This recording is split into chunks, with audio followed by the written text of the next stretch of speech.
Chapter 31, The Nanovation Effect. The way to build a complex system that works is to build it from very simple systems that work. Kevin Kelly. Imagine what you and your company could do if you could develop one of the following breakthrough ideas. A water purifier an Asian or African villager can afford. A $100 laptop computer. A prosthetic knee for $20. A modern apartment that costs just $8,000. A handheld ultrasound device for rural clinics in China. A $1,000 electrocardiogram for use in Indian villages. A process that turns non-biodegradable plastic trash into indestructible road surfaces. Do these seem like tough assignments? They're already on the market as a result of Nanovation.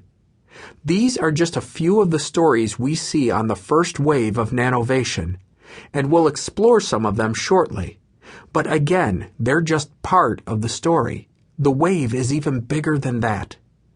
When manufacturers and designers discover they can use Nanovation to reduce product costs by an order of magnitude and still deliver most of the original performance, how many ways will that disrupt the status quo? When business leaders discover they can use Nanovation to deliver levels of customer-centric innovation that are literally off the scale, when they can use the Nanovation principles to realign their company, build customer loyalty and employee engagement, and dramatically disrupt their industry, how will that tilt the playing field to unimagined angles? When manufacturers around the world discover they can not only build and assemble their products for less in Asia, but also radically reimagine products and processes there, when they discover that they can take innovative cost-saving products designed for the bottom of the pyramid and repurpose them to serve the top of the pyramid, how will that change market fundamentals in the world's wealthiest countries? To use a famous malapropism, Nanovation opens up a whole new box of Pandoras from which anything may emerge. It's that big a shift in thinking. Some say that part of Albert Einstein's incredible genius was his ability to explain enormously complex ideas in simple terms. Maybe, but we suggest his secret was, simpler than that.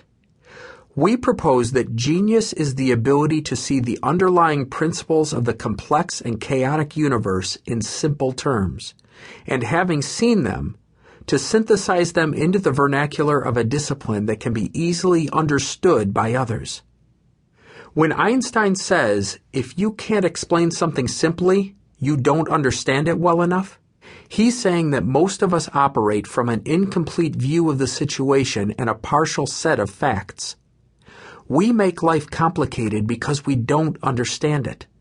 We make products that are overproduced and overpriced because we don't think we have any other option. The competition said they couldn't build a Nano. Then, when the car was shown to the world, they said they didn't know how to make one. They said they couldn't make a car that inexpensive without sacrificing something. From their distant vantage point, a car was just a bag of parts and a zero-sum game. Parts cost what parts cost, and the only way to reduce costs was to reduce parts. They couldn't, and perhaps still can't, conceive of a world in which you can take 80% of the cost out of a critical subsystem and have it run as well or better than it did before. But Ratan Tata and Team Nano could envision that. And their genius in the case of the Nano and of Nanovation was to see a problem clearly, to express it effectively, and to enroll others in a search for a solution. The solution was simplicity itself. Literally, the innovative secret behind the Nano was the dramatic application of simplicity. In a world of chaotic complexity, radical simplicity can be a powerful force for change. Southwest Airlines disrupted the whole airline industry with an extremely simple business model. It built a core competence where no one else was, the short-haul, frequent-flying, non-interlining, or not connecting with other carriers, traveler. Southwest flies only one type of aircraft. Cockpit configurations are similar, so pilots spend less time orienting themselves to a new cockpit and more time greeting customers in the jetway or helping ground crews load bags. Maintenance crews use the same parts to service the same kind of aircraft, and flight crews are trained on the safety procedures of only one type of cabin. Flying the same aircraft lowers costs by promoting economies of scale, increases speed, improves service, and raises the level of safety. It works because they keep it simple. The problem is, as Team Nano demonstrated, simple isn't easy. But simple is worth the effort because the results of elegant, low-cost design are profound. After generations of making things bigger, heavier, hungrier, and more powerful because we could, we're beginning to move the pendulum in the other direction because we don't have to. We don't have to have the biggest houses or the most humongous cars.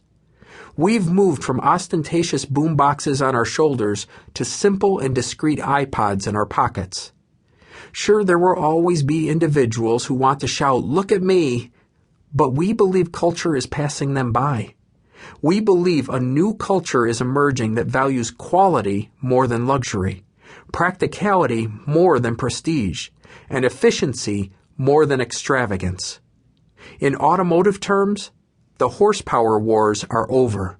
The smart wars are beginning. In housing terms, the McMansion boom is over. The smart, sustainable, human-scale design movement is starting. In technological disciplines of all kinds, the move is away from feature creep and super complexity and back to elegance.